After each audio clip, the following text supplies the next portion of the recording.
Start time.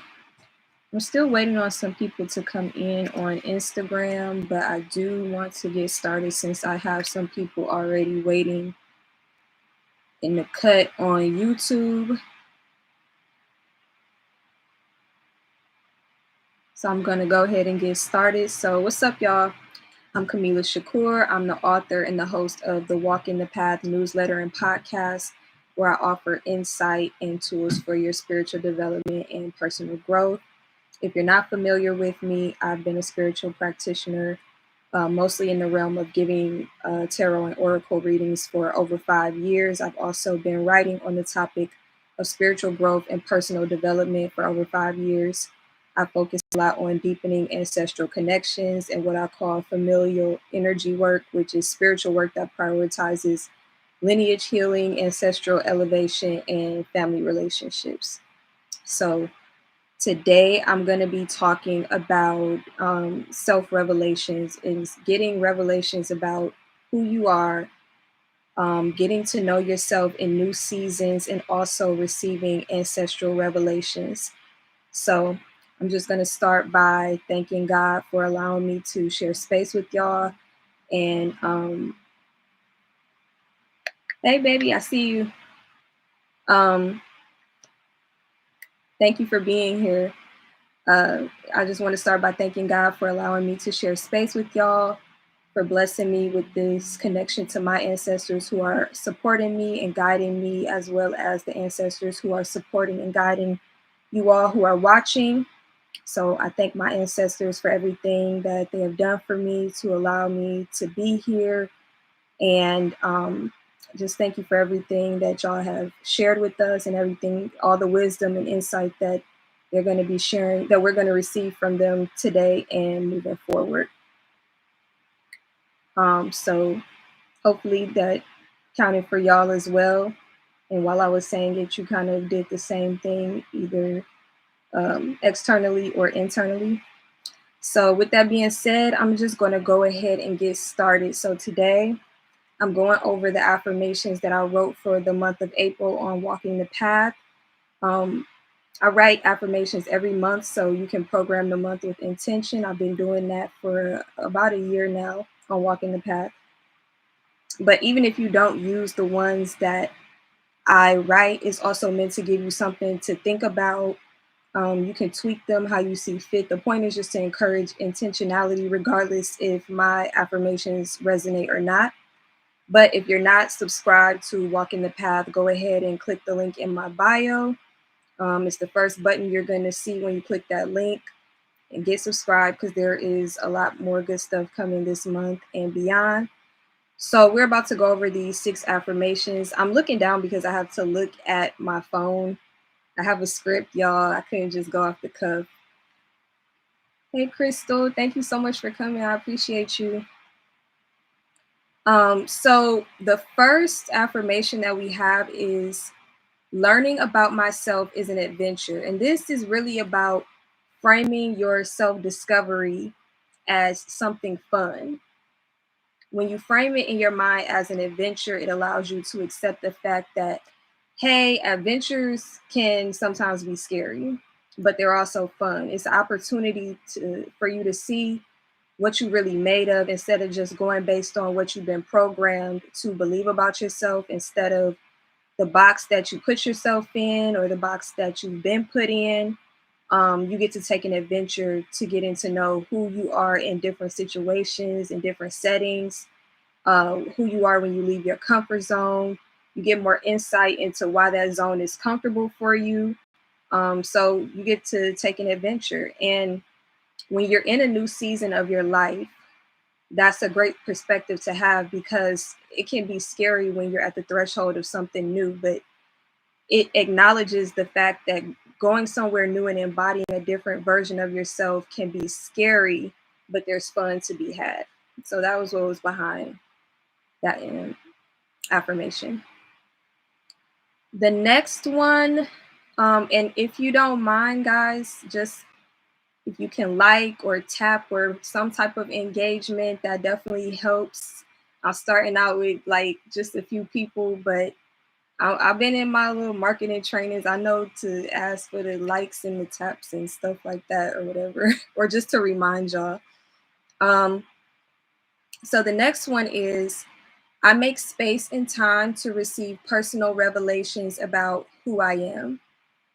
So this is the one that takes some practice because it requires us to be proactive about creating a space time where our focus is on receiving the revelations about ourselves. So you really have to initiate that new season of your life and sustain it by intentionally making time to listen to yourself.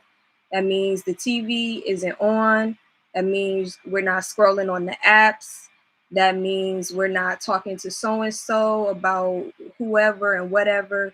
That means we're not busying ourselves with tasks and that occupy our mind. So there's always going to be something for you to do, someone for you to talk to, something to grab your attention and entertain you.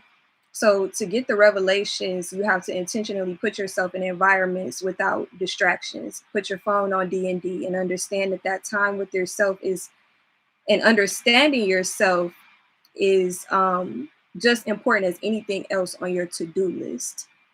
Yeah, Crystal, me too. It takes like planning around it because life be lifing. Like there's always something else to do.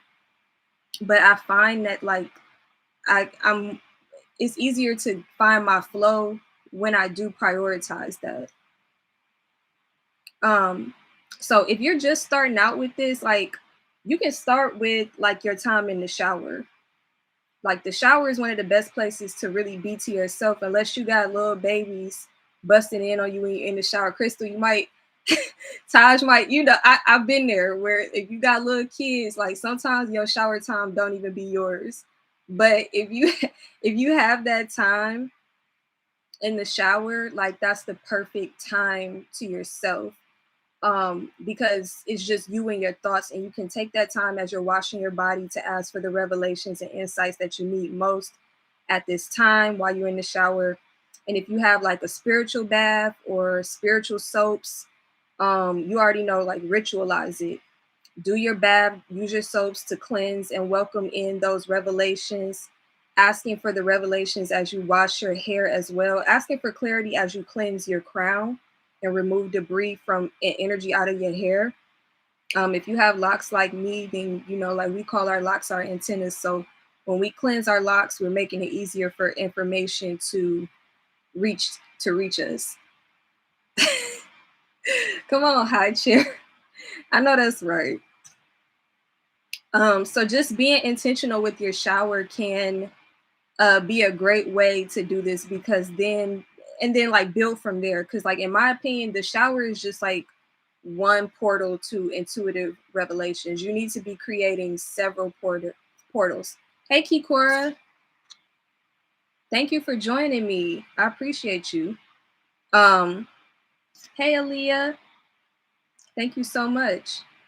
Um, so yeah, like you want to be creating different portals, several portals, if you want to channel the insight that you need efficiently, because you don't want to need to shower to access that insight a year from now. You know what I mean? um and like we said, it's an adventure. You want to explore different methods of receiving the insight and different experiences as you spend time with yourself. You want to create different experiences as you spend time with yourself. So like you wouldn't want somebody you're dating to take you to the same place every time y'all go out. So it's kind of like the same idea. You don't want to just rely solely on the shower. You want to try to do it in different spaces, like in nature or just like when you wake up or before you go to bed, stuff like that. So next we have, through living my life, I understand more of my depths. So when I wrote this one, I thought about my early 20s and how I would get these massive mental breakthroughs and understanding about myself, or like my childhood, or something that while I was doing the most mundane things like washing dishes, or like I said before, like being in the shower. Um, I would be like in the backyard watching my kids play or observing nature, watching animals. It was really just like everyday moments. Nothing extreme was going on. I wasn't like in a deep meditative state, um, chanting or doing anything like that. I was really just engaged with life, and it was helping me understand my depths, not just surface level things about myself, like how something that happened to me when I was a teenager affected me now, and how that led to like a domino effect of other decisions, and how those decisions created that circumstance, and blah, blah, blah, so on and so forth. So I wrote this with that in mind, to so that you know, like, these revelations also can just drop into your consciousness while you're living life if you have decided you want them. Like, yes, you need to dedicate time to it specifically, but if you are open to it and like you're making every day, like you're seeking out more insight every day, then it can just happen at a moment's notice as well. So you don't want to miss it. And it doesn't have to look a certain way or happen a specific way all the time. Hey, Boo, thank you so much for coming. I appreciate you. Um, so next is, I listen to my inner voice intentionally without shame. Now, this one can be hard because shame is something that we are indoctrinated with very early in life. As children, if we peed on ourselves, we were shamed. If we got bad grades, we were shamed. If we were involved in a scandal, we were shamed. So we're predisposed to responding to things that make us uncomfortable or that are not desirable with shame instead of curiosity or patience or consideration or love or support. And it takes some time to unlearn that auto response. It takes practice to get used to listening to the voices inside you, and like that are not always nice or happy, and responding with, wow, there's a part of me that needs some love. Why am I feeling this? What thought triggered that? Um, or like, my inner dialogue sounds bitter. Why is that? Um, it takes time and practice to start responding to yourself with curiosity and compassion instead of shame, but it's definitely doable. Um, and then a lot of people respond to themselves with shame and without grace because they respond to other people without grace and feel comfortable shaming them. So that may or may not apply to you, but if it does, it's the type of thing that will make it harder for you not to shame yourself if you have a habit of shaming other people. So it'll just take some practice. It'll take practicing grace, not just with yourself, but with other people as well. And when shame surfaces, being reminded of this affirmation, taking some deep breaths, telling yourself something like, shame is not helping me grow. I'm deciding to afford myself grace. And then giving yourself grace may be a process as well. It might not just happen immediately. So it might take you, going to talk to someone in your life who easily affords you grace, or spending time with the ancestor who is also always graceful with you, and asking them to help you give yourself grace as you're going through your journey. So these are the type of things that are the work behind the affirmations. And that's why I came on here to talk about it, because a lot of people will be like, affirmations don't work for me. And I totally get why, because it'll just sound like you're saying something that's not true. And it's because the words are only one part of what you need to do to activate that vibration in your life. Just saying it may not be enough. I feel like the words are meant to lead you to the next step of whatever you need to do. So like I was saying, um, reaching out to somebody who has afforded you grace before, and just like making yourself available to that grace. Just by you doing that, that's you letting yourself know, I deserve grace in this moment, even though I don't feel like it right now. Exactly. The words are just the start. Um, and yet, so now we're gonna get to the ancestral part. So this one is, relevant information about my lineage resides in my blood. So this one sounds a little scientific, but but I like it because it's just straight to the point. So this one is shifting from the individual to the lineage, but it's not separate because you are your lineage. Your lineage is you. I know y'all know how people be like, I am not my ancestors, but in reality, yes, you are. You are your ancestors. You are this generation's embodiment of somebody that came before you. You may not embody everything they did and everything they were, but because we're, unique individuals, but like they are in you, and having information about the spirits that make up your bloodline and how they lived and how they handled things, what they went through that they didn't resolve, how they triumphed. All of that is relative to you and the life you're living right now. So this affirmation is about acknowledging that fact that there is relevant information about the lineage you're in inside of you. It's in your blood, meaning while you will benefit from research and, you know, getting the DNA test or doing this, that, and the third, excuse me, support and assistance as you're building ancestral connections. I'm sorry, while you'll benefit from research and support and assistance as you're building ancestral connections, you got to remember how much wisdom you hold inside of you, like right now.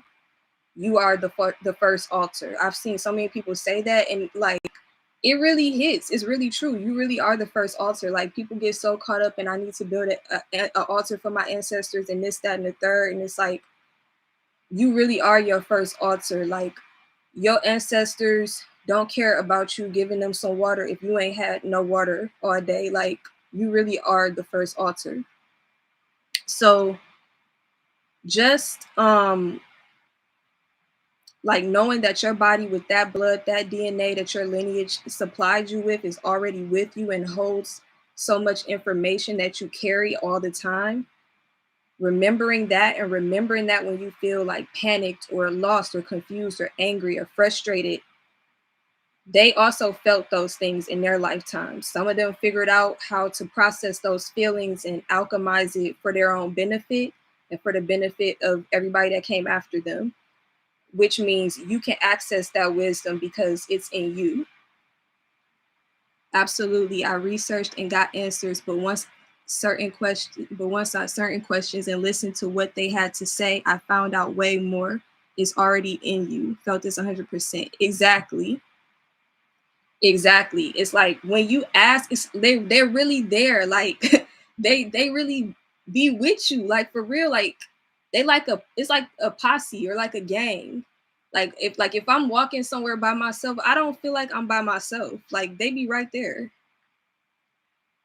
So it's like if I was in a situation, and I have been, because I didn't got myself into some situations. I didn't got myself into some situations that I know for a fact I ain't got out that situation just by my own personal knowing. I know for I know for a fact, like it was somebody else that told me where to go, what to do, and it's still me because they are me, but it's like it ain't just me. You know what I'm saying? So when we remember that, it's very powerful. And lastly, this is the last one. As I build ancestral relationships, I am granted deeper insight into where I come from. So this is like the part 2 of the previous affirmation. And it's talking about building ancestral relationships. So in the last affirmation, I talked about how you have this information inside you already. And now accessing that wisdom, tapping into that insight, activating the ancestral gifts that you have or expanding them, that's different than just knowing that you carry it in you. So it's like if you have a locked box with $1,000,000 in it, but you don't open the box, what's inside it can only do so much. Like what's in there, and just knowing that you have $1,000,000 can make you move a certain way. Hey mom. it can make you move a certain way because you know you got $1 million, but if you can't open the box, then what's inside of it can only help you but so much. So what good is it really doing anybody, you know? So knowing how to unlock the wisdom and the insight that comes with your birthright as a descendant of these people is a major key. Some people can do it inherently and they don't really have to think about it, while other people have to be more intentional, and that's all based on who you are and who you come from. So for example, some of y'all might just need to have pictures up of your dead folk and like tell a story about them every now and again, and that's sufficient. Some of y'all might be tasked with like building out the family tree and planning the family reunions. Some of y'all might have to dedicate a lot of time and energy to building a financial legacy for the lineage. Some of y'all might have to take care of family land and property. Some of y'all might have to need an altar where you lighting candles and serving libations and talking to your ancestors on a consistent basis. I could go on and on. It can look a million different ways because what it looks like for you to build ancestral relationships is unique to you. And there are certain simple things that anybody can do, like offering a cup of water, lighting a candle, and just welcoming your ancestors into your space, listening and watching for how they communicate with you, researching your family origins. There's a lot you can do. But if you want to take full advantage of ancestral benefits, it's to your benefit to build the relationships with them so you can be aware of whose energy you're utilizing in this lifetime. Like, it's yours. You have your own specific individual power, but then there's also the things that was passed down to you. So like knowing how you can improve upon what they passed down to you, who is on your ancestral team, who has spiritual custody of you at this time. Spiritual custody is something a good amount of my followers, they liked when I talked about spiritual custody, because I think it's something that as you get deeper into your spiritual walk and ancestral reverence, you realize like it you not just, you have a choice. Number one, you have a choice in who you're dealing with, and your ancestors have a choice in how much they deal with you. So knowing who has spiritual custody of you at any given time, that comes from having built those relationships.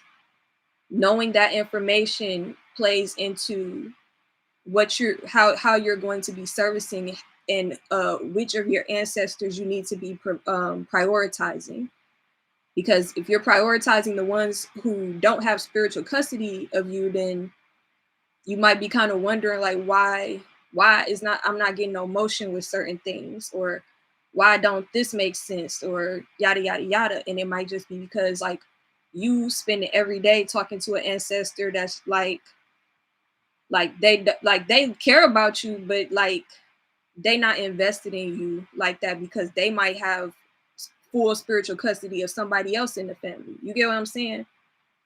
So I have 2 posts up on Walking the Path about spiritual custody. One is free, and then the second part I went more in depth. That's for the I said death, more in depth. That one is for the hey cuz that one is for the paid subscribers. So if the spiritual custody topic resonates with you, definitely head to Walking the Path, the newsletter. If you go to the link in my bio, you click it, it'll be the first thing on the page, and you can search the archive for spiritual custody, and those posts will pop up. I'm def Oh, thank you. Thank you. Shoot, I need it because you see I'm, I'm struggling. um so yeah, that goes back into the familial energy work that I brought up earlier when I said that I focused on ancestral connections and familial energy work. That's part of what I'm talking about with familial energy work, like really understanding the nuance of working with your ancestors and things like that, like which part of which parts of your lineage are most invested in you at a certain time based on where you are and what you're doing and how their, how their lifetimes relate to your current timeline. And don't even get me talking about the timelines, because if anybody that know me, they know like how I'm a nerd about time. So I'm gonna probably do another live talking about that too, like about the ancestral portion, how it relates to like different timelines and stuff like that. But yeah, so that's that's why I brought up building, that's why I said building the ancestral relationships is so important, because it really does give you more insight into who you are, into where you come from, and that gives you more insight into who you are. It gives you revelations about who you are as you're stepping into, if you're entering new seasons in your life and you feel like really overwhelmed or scared, or you feel like I'll give you an example. In March, at the beginning of March, I talked about this on Walking the Path. I talked about how it was like I felt like I was standing at a doorway, that I had been preparing to go through this door for like a long time, but it's like I was scared to walk through it.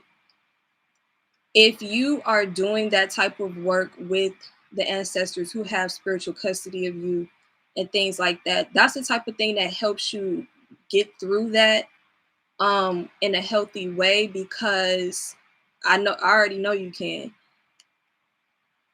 It helps you to like think about things not so much as it's just this one thing, this one time, and it's only about me. When you have this sense of knowing that this timeline that you're in is not just this timeline, you know what I'm saying? Our timelines overlap. So you're stepping into a new version of yourself. You're getting to know this new version of yourself. Of course, it's uncomfortable. It's like if you go out with some people and like you meeting somebody new, and it's like you never seen this person before. You don't know what their vibe is like. You still trying to figure all of that out. Um, but yeah, so that's the end of my talk. These are the hey Nini, I'm at the end now. But I'm gonna save this live, so fret not. But these are the April affirmations. I know I talked for a long time. Actually, it wasn't that long. It wasn't that long. But I just wanted y'all to really grasp why I wrote those specific affirmations. It's cool because I'm gonna save it, and I'm gonna be going live more regularly. So if you came in late to this one or you didn't catch this one, you're gonna catch another one. It's cool. I just appreciate you coming. Thank you so much. Um and I appreciate you sharing it too, Amanda. Thank you. So yeah, I just really wanted y'all to grasp why these affirmations was important and why I used them for the month of April. If you benefited from what I shared in the discussion, I would love for you to join us on Walking the Path, where I offer insight and tools for your spiritual development and personal growth. You can click the link in my bio to subscribe. I also create personalized affirmations and journal prompts for people based on where they currently are in their walk and the cycles that they're in for as low as $7.33. You can also get those services by clicking the link in my bio. These prices are introductory, so if you need it for the low like that, grab it while you can, because by next week the prices are going to go up, because it actually take work to do like a personalized version. Also, if you are a paid subscriber on Walking the Path, you get an evergreen discount on all of my services and products, as well as exclusive content and a monthly group tarot reading.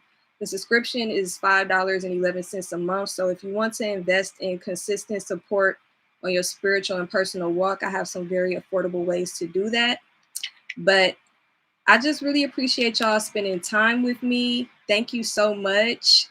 Thank you all for coming. I really, really appreciate the support, because I have not gone live in years. So this was definitely new coming back. So I appreciate y'all. And I'm just gonna go ahead and close the live now. Okay, that's cool. It's 8:30. That was a nice 30-minute little live. If I can just do this for 30 minutes, I can definitely do this again.